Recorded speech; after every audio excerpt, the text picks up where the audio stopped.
દેશની જનતાની અંદર હિન્દુ મુસ્લિમ અને હિન્દુ હિન્દુની અંદર નફરત પેદા કરાવો છો તમે ફેસ્ટિવલને મુદ્દો બનાવીને. કહે છે કે માતાજીની પૂજાના નહીં પણ વાસનાના પૂજારીઓની પૂજાના દિવસો આવ્યા.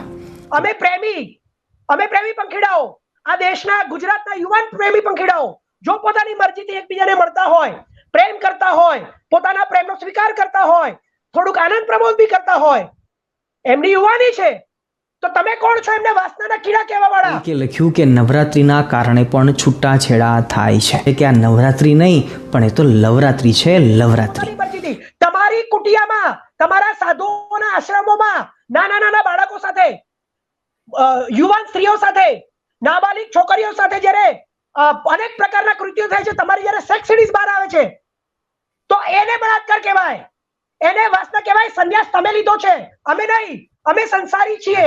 અરે ઓ ગુજરાતીઓ, તમારા પ્રિય તહેવાર નવરાત્રીને લોકો શું કહે છે ખબર છે? કોઈ એમ કહે છે કે આ નવરાત્રી નહીં પણ એ તો લવરાત્રી છે. લવરાત્રી. કોઈ વળી એમ કહે છે કે 9 દિવસનો નાઇટ ફેશન શો છે, એથી વિશેષ બીજું કશું જ નથી. કોઈ વળી એમ કહે છે કે માતાજીની પૂજાના નહીં પણ વાસનાના પૂજારીઓની પૂજાના દિવસો આવ્યા. તો વળી કોઈ એમ કહે છે કે બાળી ભોળી દીકરીઓને બગાડવાનું જાહેર આમંત્રણ, અને પણ લીગલ નોટિસ સાથે.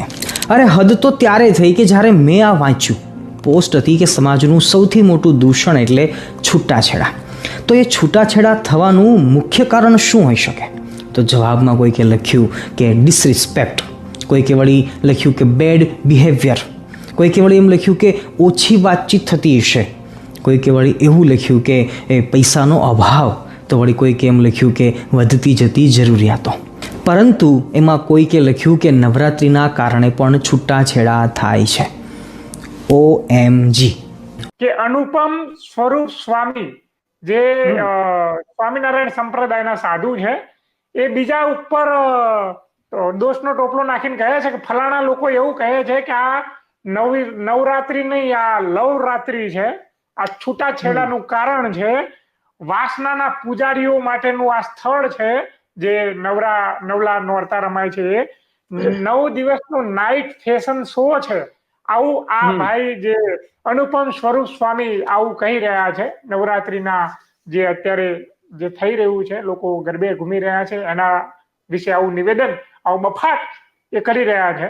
આવા લંપટ સાધુ વિશે શું કહેશો? જો બધા જ સાધુઓ ખરાબ નથી હોતા, એટલે હું આખા ધર્મ કે આખા સમાજ કે દરેક પ્રકારના સાધુઓનું અપમાન નથી કરી રહ્યો, પરંતુ જ્યારે પર્ટિક્યુલર કોઈ સાધુએ આવું બોલ્યા હોય તો એના માટે હું નિવેદન આપી શકું છું. મારે આવા સાધુઓને એટલું કહેવું છે કે you are all scripted sadhus. તમને ઉપરથી તમારા ફોલોઅર્સના વોટ્સ લેવા માટે અને હિન્દુ મુસ્લિમ અને હિન્દુની અંદર નફરત પેદા કરવા માટે જ્યારે ઉપરથી પોલિટિશિયનો કહે છે ને, ત્યારે તમે આવા સ્ટેટમેન્ટ આપો છો, એ અમને ખબર છે. તમે અમને ભોળવો નહીં. સૌથી પહેલા તો આ ગરબાની અંદર મુસલમાનોને વિધર્મી કહીને દૂર કરવામાં આવ્યા. કોઈ એક ગરબાની અંદર એવું કહેવામાં આવ્યું કે બાઉન્સર્સ જે હોય છે એ પણ મુસ્લિમ્સ હોય છે, એટલે દરેક જણને હવે તિલક કરવામાં આવશે.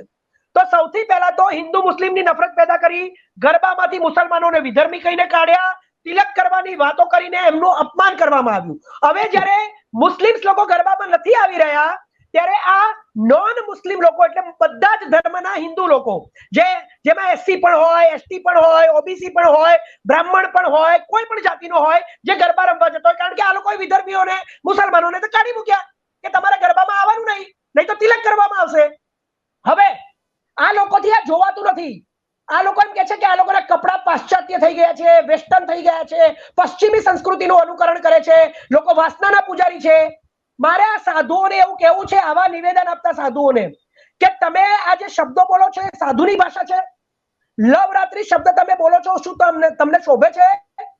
તમને શરમ આવે છે? આ દેશમાં 200 વર્ષ અંગ્રેજોએ રાજ કર્યું છે. પાશ્ચાત્ય સંસ્કૃતિ આજથી 300 વર્ષ પહેલા છે. આપણે આપણા ધોતિયા કાઢીને પેન્ટ પહેરતા થઈ ગયા છે. તમને આ અંગ્રેજોના પાશ્ચાત્ય સંસ્કૃતિના એમની કરેલી શોધો ઉપયોગમાં લેવી છે, એમના રેલવે ઉપયોગમાં લેવા છે, એમના ઇન્ફ્રાસ્ટ્રક્ચર્સ ઉપયોગમાં લેવા છે, એમની ટેકનિકો ઉપયોગમાં લેવી છે, એમનું સોશિયલ મીડિયા વાપરવું છે, સોશિયલ મીડિયાથી પોલિટિક્સ કરવું છે, સોશિયલ મીડિયાથી સત્તા મેળવવી છે, ફ્રીજ વાપરવા છે, ટીવી વાપરવા છે, મોબાઈલ વાપરવા છે, તમારે સૂરજ ઉપર જવું છે, ચંદ્ર ઉપર જવું છે, મંગળ ઉપર જવું છે, અને એમના કપડાનો તમને વિરોધ છે. એમની સંસ્કૃતિનો વિરોધ છે. તમે મને કહો, દાહોદમાં જે બાળકીનું 6 વર્ષની બાળકીનો રેપ થયો, એને શું પાશ્ચાત્ય કપડા પહેર્યા હતા, વેસ્ટર્ન કપડા પહેર્યા હતા?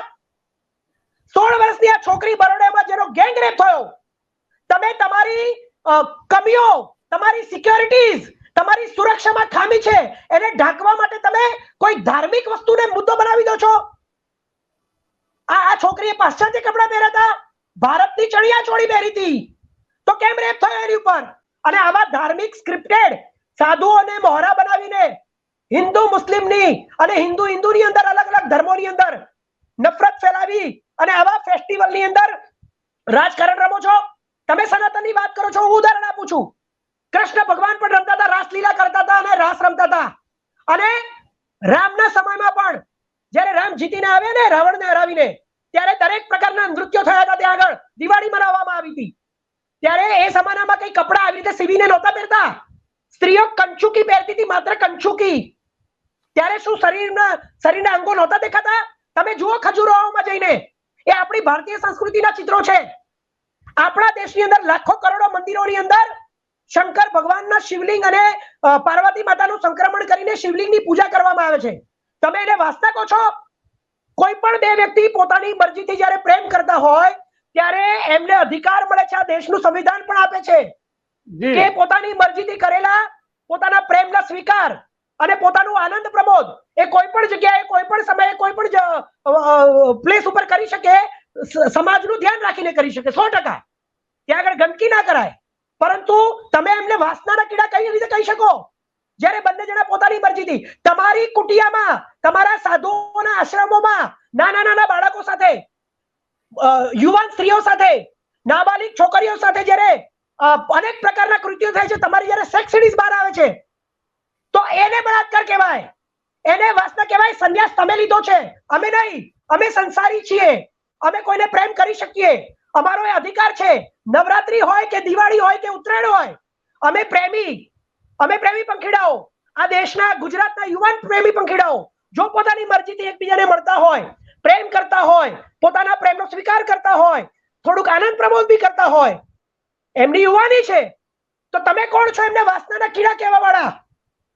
ગર્ભપાતની વાત કરો છો તમે? આ સરકાર એવું કે છે કે આ દેશમાં એક જ બાળક પેદા કરવાનું, તો પરણેલા સ્ત્રી પુરુષો આ દેશની અંદર જ્યારે એક બાળક લાવવા માટે અનેક વખત પોતાના રહી ગયેલા ગર્ભનો ગર્ભપાત કરાવશે, તો એ તમને પાપ નહીં લાગે? કારણ કે તમે કહો છો એટલે કરવાનું.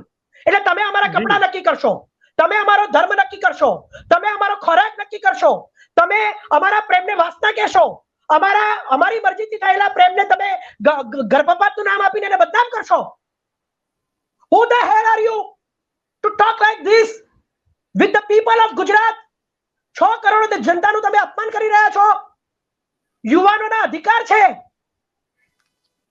એમને કોઈની જોડે પ્રેમ હોય તો પ્રેમનો સ્વીકાર કરી શકે. એને તમે વાસના કરી રીતે કહી શકો? તમારી વાસનાઓ તમારા આશ્રમોમાં વારે વારે દેખાય છે. અત્યારે હરિયાણામાં એક બળાત્કારી સજા પામેલ રામ રહીમને ચૂંટણીની અંદર છોડવામાં આવ્યો છે, જેથી એ ભારતીય જનતા પાર્ટીને વોટ અપાવી શકે અને ત્યાં આગળ જઈને પ્રચાર કરી શકે. આ છે તમારો ધર્મ? આ છે તમારું રાજકારણ? રાજકારણના ઓથા હેઠળ ધર્મનો મિસયુઝ કરીને દેશની જનતાની અંદર હિન્દુ મુસ્લિમ અને હિન્દુ હિન્દુની અંદર નફરત પેદા કરાવો છો. તમે ફેસ્ટિવલને મુદ્દો બનાવીને વચ્ચે પાકિસ્તાનને લઈને આવો છો. દેખાય છે તમારું 8 ધોરણ ભણેલું એજ્યુકેશન દેખાય છે, તમારો તડીપારનું સ્ટેટસ દેખાય છે, તમારી ફરજી ડિગ્રી દેખાય છે. We are watching. We are the citizen of Gujarat. We are the citizen of India. We are the citizen of world. We love Pakistan. We love Islamabad. We love Bangladesh. We love Sri Lanka. We love America. We love every country because we love world. Don't spread us between the hatred. જેમ આપણા ધાર્મિક સંસ્કૃતિમાં પણ કહી ચૂક્યા છે કે વસુધૈવ કુટુંબકમ, વિશ્વ એક પરિવાર છે, એવી રીતે પણ તમે આ નિવેદનને જોઈ શકો છો સાગરભાઈના. સાગરભાઈ, ક્રાંતિ માર્ગે જોડાવા બદલ આપનો ખૂબ ખૂબ આભાર.